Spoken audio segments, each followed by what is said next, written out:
मित्रों नमस्कार। मैं महेंद्र कुमार सहगल यूट्यूब चैनल में आपका स्वागत करता हूं और आशा करता हूं कि आप सभी लोग बहुत अच्छे होंगे। मित्रों, करो दिल से सिजदा तो इबादत बनेगी। करो दिल से सिजदा तो इबादत बनेगी। माँ बाप की सेवा अमानत बनेगी। करो दिल से सिजदा तो इबादत बनेगी। माँ बाप की सेवा अमानत बनेगी। खुलेगा जब तुम्हारे गुनाहों का खाता। खुलेगा जब तुम्हारे गुनाहों का खाता तो माँ बाप की सेवा जमानत बनेगी। तो माँ बाप की सेवा जमानत बनेगी। तो मित्रों, माँ बाप की सेवा करते रहिए, क्योंकि वही जान लीजिए हम लोगों को कहाँ से कहाँ तक सभी लोगों को माँ बाप ही पहुँचाते हैं। तो उनके लिए कम से कम एक बार उनके लिए सिजदा कर ही दिया करो। तो मित्रों, आइए हम लोग हिंदी व्याकरण में अर्थ के आधार पर शब्दों के भेद पढ़ेंगे। तो अर्थ के आधार पर जो शब्दों के भेद बताए गए हैं, कुल तो वैसे होते हैं 5 प्रकार के, लेकिन मुख्य रूप से कितने प्रकार के होते हैं? 4। अगर शब्द अर्थ के आधार पर शब्द के भेद पूछा जाए तो अर्थ के आधार पर शब्द के जो भेद होते हैं उसको 2 भागों में बांटा गया। कितने भागों में? 2। एक होता है सार्थक शब्द, दूसरा होता है निरर्थक शब्द। कौन शब्द मित्रों? सार्थक शब्द और निरर्थक शब्द। अगर हम सार्थक शब्द की बात करें, पहले निरर्थक शब्द की यही बात कर लेते हैं, क्योंकि ये ज्यादा नहीं आपको जानना है। जैसे निरर्थक की अगर हम बात करेंगे तो निरर्थक में जैसे द्वंद्व समास का उदाहरण है। द्वंद्व समास में समाहार द्वंद्व में ये पूछा जाता है, जैसे कह दिया गया चाय वाय। अब चाय तो सार्थक है, लेकिन वाय यहाँ क्या है? निरर्थक। लेकिन इससे चाय से मिलने के बाद ये भी सार्थक अर्थ देने लगता है। लेकिन अगर ये वाय स्वतंत्र छोड़ दिया जाए, स्वतंत्र बोला जाए, तो वाय का कोई अर्थ नहीं है। जैसे बाल्टी वाल्टी, वाल्टी का कोई अर्थ नहीं है। लोटा ओटा, ओटा का कोई अर्थ नहीं है। खाना वाना, तो वाना का कोई अर्थ नहीं है। तो ऐसे शब्द क्या होते हैं मित्रों? निरर्थक होते हैं। और निरर्थक शब्द जब किसी शब्द के सार्थक शब्द के साथ जुड़ेंगे तभी उसका अर्थ निकलेगा, लेकिन उस तरह से सार्थक अर्थ कोई नहीं। इसलिए निरर्थक शब्द जिसका प्रयोग नकारात्मक अर्थ में किया जाए उसे हम क्या कहेंगे? निरर्थक। और जिस शब्द का प्रयोग सकारात्मक अर्थ में किया जाए उसे हम क्या कहेंगे? सार्थक शब्द। तो पहला सार्थक शब्द के बारे में जानेंगे। तो सार्थक शब्द किसे कहा जाता है? वे शब्द जिनका प्रयोग सकारात्मक अर्थ के लिए किया जाए तो उसे हम क्या कहेंगे? सार्थक शब्द कहते हैं।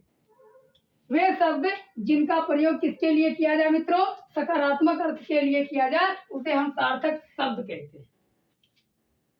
वे शब्द जिनका प्रयोग सकारात्मक अर्थ के लिए किया जाए उसे सार्थक शब्द। तो सार्थक शब्द के कुल कितने भेद हैं? 5 माना जाता है, लेकिन मुख्य कितने हैं? 4। 4 ही आपको जानना है।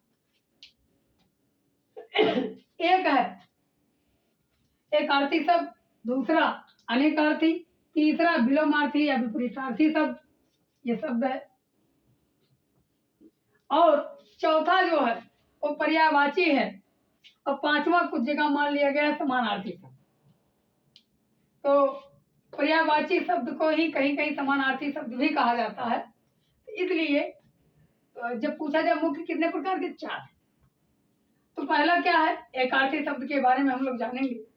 इसका संधि विच्छेद करोगे तो देखो क्या निकलेगा? एक धन अर्थी, एक धन अर्थी, एक धन अर्थी हो जाएगा एकार्थी। अब ये शब्द क्या है? इसका मतलब एक माने एक, अर्थ माने अर्थ। ये कह रहा है कि जिन शब्दों का प्रयोग एक अर्थ के लिए किया जाए उसे हम क्या कहेंगे? एकार्थी शब्द कहते हैं मित्रों। वे शब्द जिसका प्रयोग एक अर्थ के लिए किया जाता है उसे हम क्या कहेंगे? एकार्थी शब्द कहेंगे। कौन शब्द मित्रों? एकार्थी शब्द। वे शब्द जिनका प्रयोग एक अर्थ के लिए किया जाए उसे हम क्या कहेंगे? एकार्थी शब्द। अर्थात कह सकते हैं जिसका विघटन करने पर कोई अर्थ नहीं निकलता है उसे हम क्या कहेंगे, एक अर्थी शब्द कहेंगे। यानी वे शब्द जिनका खंडन करने पर कोई अर्थ ना निकले उसे हम एक अर्थी शब्द कहेंगे, या जिसका प्रयोग एक ही अर्थ में हो उसे एक अर्थी शब्द कहेंगे। दोनों का मतलब एक ही है। जैसे किताब, किताब का प्रयोग हम लोग कहाँ करते हैं, चाहे वही इसी को पुस्तक कहिए, नाम अलग अलग है लेकिन काम एक ही है, किताब। बालक का मतलब पुल्लिंग का बोध हो रहा। अध्यापक, अब अध्यापक वाला कुछ लोगों को कंफ्यूजन कर रहा होगा, अगर यही शिक्षक होता तो अनेकार्थी शब्द में प्रयोग हो सकता था मित्र। शिक्षक का मतलब जो जिम सिखाता है वो भी शिक्षक है, जो म्यूजिक सिखाता है वो भी शिक्षक है, डांस सिखाता है वो भी शिक्षक है, कुश्ती सिखाता है तो वो भी शिक्षक है, टेलरिंग सिखाता है तो वो भी शिक्षक है। लेकिन अध्यापक का मतलब है कि केवल जो अध्यापन कार्य करता हो, केवल पढ़ने पढ़ाने वाला काम करता हो, उसी के लिए एक अर्थ में किया जाएगा। जैसे अध्यापक, अध्यापक नाम ही है, पता चलता है कि अध्यापक का मतलब पढ़ना पढ़ाना। समझ गए? तो क्या हो जाएगा, अध्यापक हो जाएगा। बालिका, बालिका हो जाएगा। दिन, धूप है, नदी है, गाय, स्त्री, रोटी, दीपक, पहाड़, ऐसे शब्द जहाँ आ जाए जिनका प्रयोग केवल एक अर्थ के लिए किया जाता हो उसे हम एक अर्थी शब्द कहते हैं। तो क्या क्या मित्रों, जैसे किताब हो गया, बालक हो गया, अध्यापक हो गया, दिन, धूप, नदी, गाय, रोटी, स्त्री, रोटी, दीपक, पहाड़ आदि। इसका मतलब कह रहा है जिनका प्रयोग एक अर्थ में। तो मित्रों इसका स्क्रीनशॉट ले लीजिए, फिर हम लोग चलते हैं अनेकार्थी शब्द में।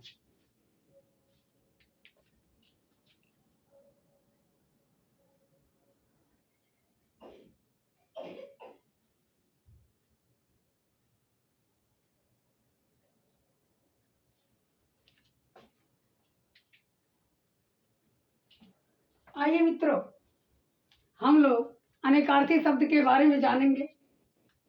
अनेकार्थी शब्द है क्या? तो वे शब्द जिनका प्रयोग अनेक अर्थों के लिए किया जाए उसे हम क्या कहेंगे, अनेकार्थी शब्द कहते हैं। क्या कहते हैं मित्रों, अनेकार्थी शब्द। वे शब्द जिनका प्रयोग अनेक अर्थों के लिए किया जाए उसे हम क्या कहेंगे, अनेकार्थी शब्द। जैसे अधर, अधर माने क्या होता है मित्रों, होंठ।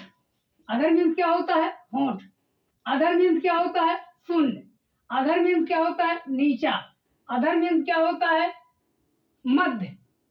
तो अधर का कई अर्थ है, होंठ है, शून्य है, और क्या मित्रों, नीचा है, मध्य है। जीवन को इसे देख लीजिए, जीवन का क्या होता है, प्राण। और क्या कहा जाता है, पानी। आजीविका भी कहा जाता है।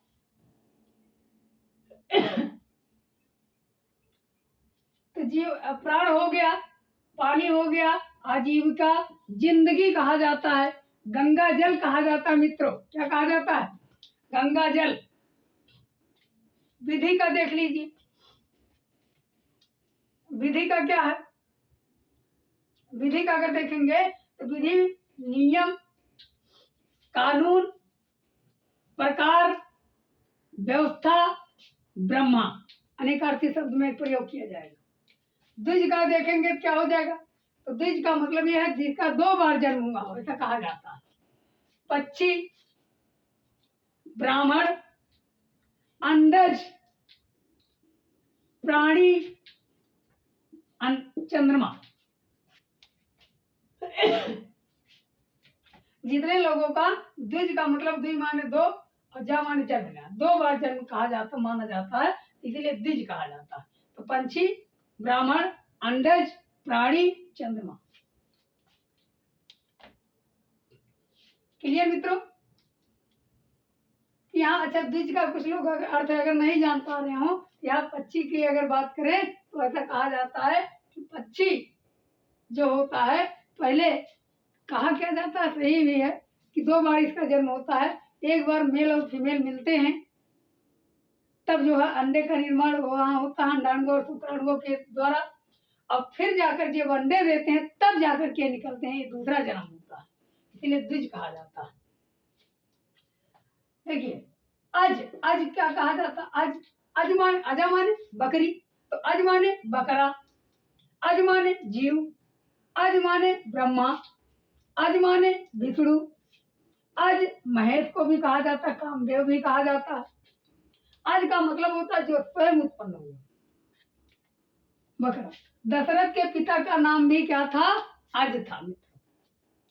अतिथि का देख लो, तो अतिथि माने क्या होता है? साधु। अतिथि मीन्स क्या होता है? मेहमान। अतिथि मीन्स क्या होता है? यात्री। उसके बेटे का नाम भी क्या था? अतिथि था। आइए अंक की बात कर लेते हैं। अंक माने भाग, अंक माने भाग, अंक माने गोद, अंक माने दृश्य। अंक मीन्स क्या होता है? देह भी होता, शरीर भी होता। अंक माने चिन्ह, अंक माने अंश, अंक माने भाग। अंक मीनिंग क्या हो जाएगा भैया? संख्या, स्थान। क्लियर? अपेक्षा का मीनिंग अगर देखेंगे तो अपेक्षा का प्रयोग कहाँ कहाँ? आवश्यकता के लिए किया जाता है, इच्छा के लिए किया जाता है, आशा के लिए किया जाता है। अर्थ का देखेंगे तो अर्थ का अर्थ कई प्रयोग के लिए किया जाता है। सूर्य के लिए चिंगारी, चमक, अग्नि, आग। आग का पेड़ होता है, मदार के पेड़ को कहा जाता है, मदार के पेड़ को सूर्य वृक्ष भी कहा जाता है। रविवार, इंद्र, विष्णु, स्फटिक। स्फटिक का मतलब होता है तेज प्रकाश वाला। अमृत का देख लीजिए मित्रों, दूध, पारा, जल, स्वर्ण, घृत। दूध, पारा, जल, स्वर्ण, घृत, ये सब किसके हैं? किसके समान जो है? अनेकार्थी है, अनेक अर्थ में प्रयोग किया जाता है। दूध को भी अमृत कहा जाता है, पारे को भी अमृत कहा जाता है, जल, स्वर्ण, घृत। आई गुरु का देख लीजिए, तो गुरु का अर्थ हर जगह होता है। गुरु का मतलब होता है श्रेष्ठ। गुरु का अर्थ क्या होता है? बड़ा। शिक्षक भी होता है। बृहस्पति होता है। बृहस्पति जो है किसके गुरु थे? देवताओं के। बृहस्पति हो गया भारी। 2 मात्रा वाला, छंद में जो 2 मात्रा प्रयोग किया जाता है, इस प्रकार से उसे हम क्या कहते हैं? गुरु कहते हैं। गुण का देख लीजिए, गुण का क्या हो जाएगा मित्रों? स्वभाव, कौशल, विशेषता, रस्सी, प्रत्यंचा। धनुष पे जो चढ़ाई हुई रस्सी होती है उसको प्रत्यंचा कहा जाता है, और प्रत्यंचा जो होता है, प्रत्यंचा गुण के लिए भी, गुण का प्रत्यंचा के लिए भी गुण कहा जाता है अर्थ के लिए। आइए जगत का देख लेते हैं। जगत मीन्स पनघट। पनघट मीन्स क्या होता है? पानी भरने का किनारा। जगत, शंकर को भी कहा जाता है जगत, वायु को भी कहा जाता है, संसार को भी कहा जाता है। तो बहुत सारे अर्थों को आपने जान लिया अनेकार्थी शब्द में। तो मित्रों आज के लिए बस इतना ही। मित्रों अगर ये वीडियो आपको अच्छा लगा होगा तो कृपया लाइक, सब्सक्राइब एवं शेयर कर दीजिएगा। धन्यवाद मित्रों।